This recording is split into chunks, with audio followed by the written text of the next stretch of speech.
Guys, we have just a few more questions that we're going to ask Danielle and Sammy right here after the pod. After the podcast. All right, so these are questions that we did not get to that I wish we could have gotten to, but we're going to let you guys answer them now. You both have very good Instagram accounts and like presence, I guess is the better word. And I know like it's, you know, we're constantly in this world where it's like, okay, free value, like give value, right? How important has that been to building your brand? Because I know like, and maybe even on the retail standpoint, you probably have to give away like a lot of free samples. Yeah. How important has that been to building your businesses? And, you know, I guess that's really it. How important has it been to building your businesses? So Instagram specifically. Or just social media. Just giving away. I guess my question, like, how important has it been to give away stuff, whether it's information, samples, in order to build your brand? I think it's really important. I think people want to know who you are and what you have to offer. And the best way to do so is to showcase your skill set or your product or your service, whatever it is. But I've battled with this a lot. There's a very fine balance between people taking advantage because we live in a society where we just expect things and we expect it now. And I think you need to give things away and show who you are, but also understand that you are offer value, and that you have to hit a certain point where you recognize that value and you don't give that value away for free, because people take advantage of that. And that's something that I've really battled with because I used to post like full workouts on my Instagram, and now I'll post like a snippet of my workout so you can still see like my style and my vibe and that type of thing. But if you want the full workout, I believe in what I do, and I've worked hard to get where I am. So it is extremely important, but don't forget that you have a lot of you have a lot of value, and you need to own that value. So it is super important. I think that's what has made it what it is. But again, that's something that we didn't really get into, is the fact that like you have people who subscribe to your videos through your website and that kind of thing, right? So it's important to know. What about you, Sammy? I would say, especially more food facing, and we're advocates for health, for holistic health. So our blog and putting that out there through various social media platforms is really important to us, because our goal isn't to just get people to buy the soup. It's to inspire and educate them through learning more about it. So talking about like our AHA Bibles, like Forks Over Knives, or How Not to Die, or different things like that, books and documentaries and resources. And then also giving people, giving people the facts. Like, mushrooms are linked to lowering stress and boosting cognitive health and clarity. And it's like, if I can reach someone who's maybe been on a caffeine or Adderall bender for the last 4 years of their life, and then you're like, hey, why don't you try lion's mane mushrooms and see how that sets your focus. That's the most important thing. So I think really giving people that amount of content and like really putting a team for that is important, because that's also going to communicate your values, I think, more than almost anything else. Like, how else are you going to do that? It's effort. It requires, research and the whole thing. I think it's absolutely invaluable. What's the number one piece of advice you'd give to entrepreneurs, specifically startups, since you both are startups? The number one? Yep. And as women, yeah, I definitely think so. I'm going to go back to becoming crystal. Can I curse? Like the F word curse. Becoming crystal fucking clear on who you are and what you want, and owning the shit out of it. Like that is for me what everything comes back to, is understanding what you have to offer, where you're going, why you're going there, and going full force. And that, I mean, there's a lot of days where I'm like, what the fuck am I doing? Like, this door closed, this door closed, this door closed. Where is the window I can shatter to get to where I want to go? And that comes from like this crazy hunger that is not satisfied ever. It's never going to be satisfied. I would say, if you don't believe in it, get out now. Especially like just being in the food industry and the barriers that we've had to face. If you don't believe in it to your core, get out of it, because it is absolutely hard work, and it could be so fun every single day to wake up at 6 a.m. or whatever it is and have those long startup days that everyone goes through. If you believe in it, it's cake, and you're going to live a really beautiful life. In the advice field, recently, in like the last 24 hours, you had an Instagram story post that said, Wow, you're really on top of it. All right. I've been pretty unmotivated lately. Here is a reminder to you and myself to ride the wave. It's okay to feel this way. Gotta hit a low to feel the benefits of a high. Yeah. What things, when I think when we talk about entrepreneurship, we often talk about this feeling of, you become unmotivated or you feel lonely. What do you do specifically to get out of that hole? So this is something that I've really struggled with, because I think a lot of times as entrepreneurs, or even if you're just entrepreneurial minded, you put a lot of pressure on yourself to go all the time. Mm-hmm. And that's what happened to me. I burned out. I do everything. I just don't want to spill the coffee. Don't spill the on coffee. my computer. Oh yeah, you could totally just move that. I don't trust the cat either.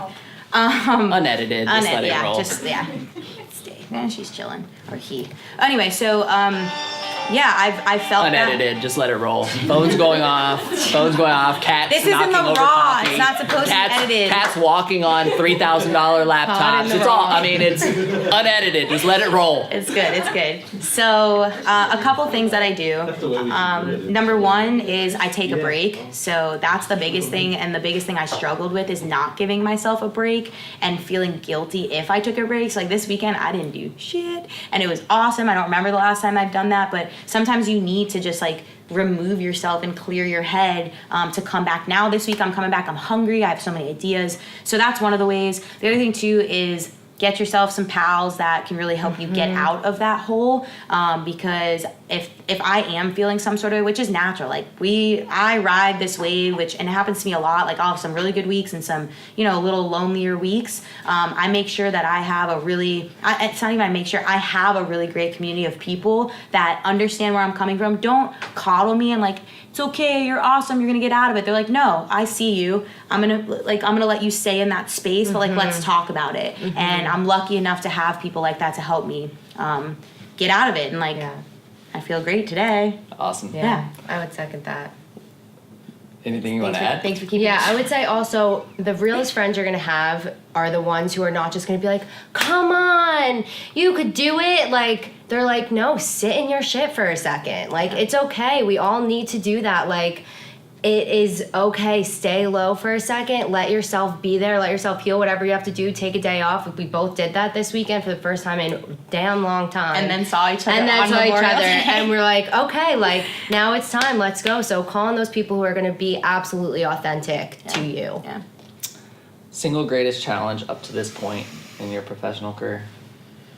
For me, it's figuring out how to scale and structure, which is something that we've talked about. I have one area of expertise, and I think that's a hard pill to swallow, is like you don't know everything and you need to reach out to people for help.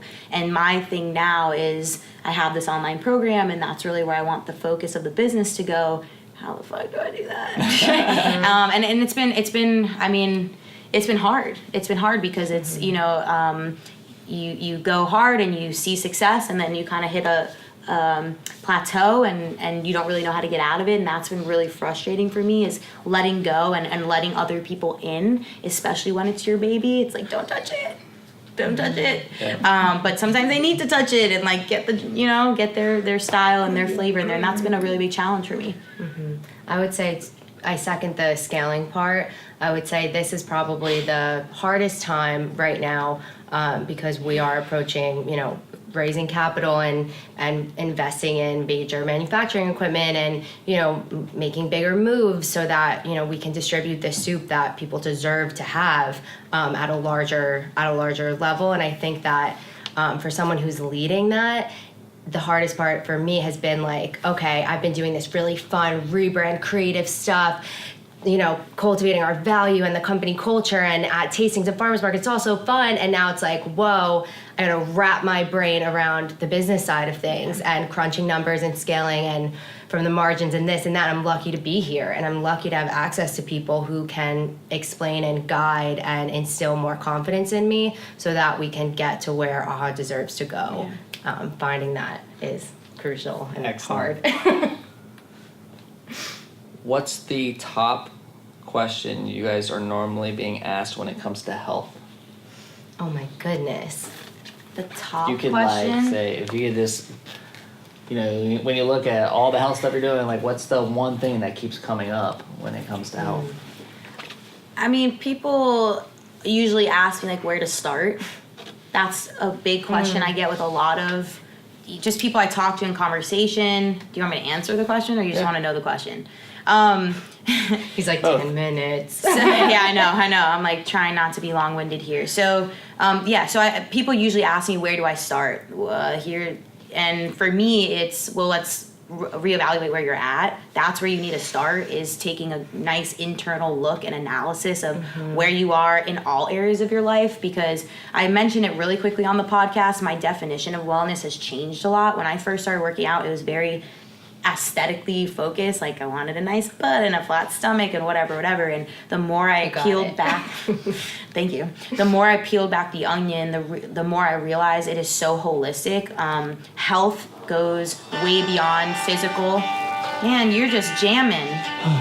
Unedited, keep rolling. He's fired. No, I'm just I'm gonna go now. But but the more I explored it, the more I realized you have to look at your own values and your own perspectives before you can even think about making a fitness plan or a nutrition plan. You need to start first by looking within yourself, and that's where you start, really. I would say to second off of that is people will ask me constantly, like, what am I reading? What wellness websites am I subscribed to? Books that I'm reading.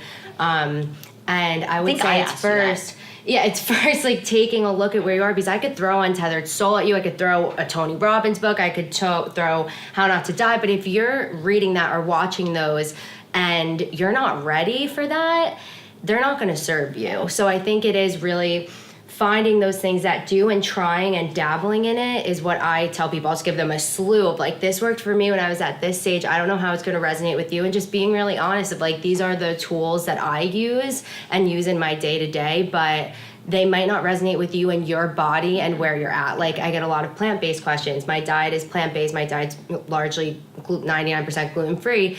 And there's a lot of hype around veganism, around gluten-free. And, you know, it's things like, I don't know, vaccines just came to my mind. Like, once you throw in the word vaccines, no one wants to talk about it. They're like, gluten-free, you're crazy. Vegan, you're crazy. Like, no, like, let's take a step back, and why don't we start, like, learning, and why don't you start dabbling and seeing how you feel incorporating more plants into your diet, and then let's talk, and then let's keep rolling. So just, But I could, like, shout out, like, Well and Good, different things like that. I throw out some shout-outs there of resources that I think are great. Well, and if you'll send them to me, we'll make sure to For link sure. them up in the comments and the description, all that good stuff.